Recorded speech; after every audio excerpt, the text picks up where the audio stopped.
Bonjour les filmmakers, j'espère que vous allez bien.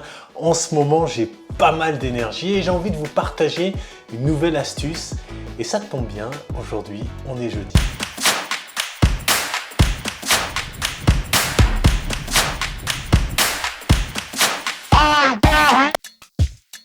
Bon, on est ensemble, on va parler clairement. Il y a une erreur qu'on fait tous quand on commence à faire des vidéos. Je l'ai faite l'erreur, vous l'avez faite certainement. On achète un objectif avec une grande ouverture et on se dit c'est génial, je vais pouvoir voir des beaux bokeh, des beaux flous d'arrière-plan et on filme en f1.8, f1.4, voire en dessous, sauf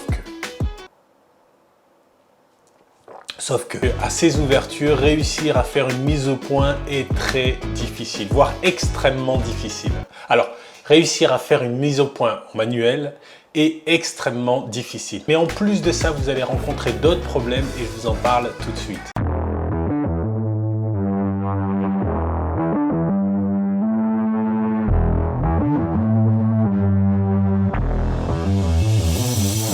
Suivre un mouvement, un visage, un geste est également très difficile. En automatique, c'est aussi compliqué, sauf pour certains appareils haut de gamme. Et puis, on n'a pas toujours la possibilité de mettre la main sur ce type d'appareil. Autre problème, tout est flou. Et la zone de netteté n'est pas directement visible. Elle ne vous saute pas aux yeux. Vous voyez le flou, mais la zone contrastée nette, vous ne la voyez pas. Le dernier point qui me semble hyper important, c'est que vous perdez en profondeur. Vous perdez de la perspective. Toutes les lignes qui structurent votre image et qui participent en fait à la composition de votre image vont disparaître. Et vous avez en fait un personnage, un sujet, peu importe, et vous avez un flou, un mur de flou derrière le sujet.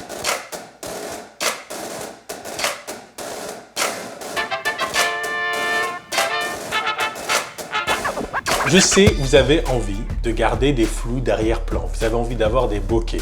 Donc pour moi, l'astuce c'est quoi? C'est filmer entre f2.2 et f4. Vous avez une image qui est bien plus contrastée, vous gardez la perspective et en plus de ça, vous allez pouvoir suivre un objet en mouvement avec une profondeur un peu plus grande. Vous allez pouvoir, avec plus de facilité, suivre le personnage, suivre les mouvements et avec quand même un flou d'arrière-plan qui est intéressant. Attention, attention. Ce que je vous dis là, c'est pas une règle. Hein, c'est pas une règle. C'est pas un truc à absolument suivre. C'est mon expérience. C'est ce que j'ai appris au fur et à mesure. Voilà, j'ai perdu des images parce que j'avais une profondeur de champ trop réduite, parce que j'avais filmé en dessous de f2.2. C'est très difficile d'avoir une zone nette. Et même quand je regardais mes images, quand je regarde mes images, je me dis mais finalement la zone de netteté, moi je la connais, je la vois tout de suite parce que j'ai filmé. Mais est-ce que les gens vont voir tout de suite directement ce que j'avais envie de filmer?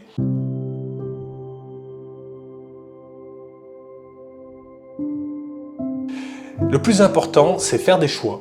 C'est faire des choix. Si vous avez envie de filmer en dessous, eh bien, vous connaissez les conséquences, hein, c'est-à-dire que vous êtes sur une image plutôt fixe, ou si vous faites des mouvements, faites attention de garder quand même la zone de netteté sur l'objet que vous avez envie de filmer, que vous avez envie de mettre net. Si vous souhaitez filmer au-delà de f2.2 et voire plus, pour des raisons X, eh bien, allez-y, allez-y, c'est votre choix. Le plus important finalement, c'est de faire un choix. Voilà.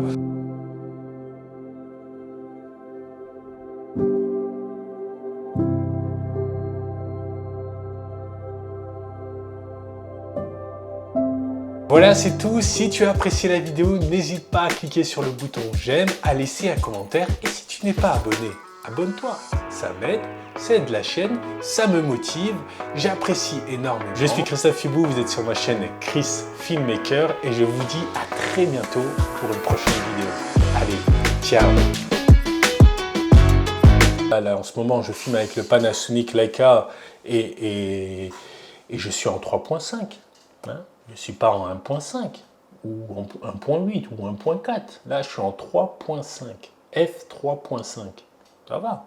Pourtant, l'image est structurée. Non, là, je vais trop loin. Là.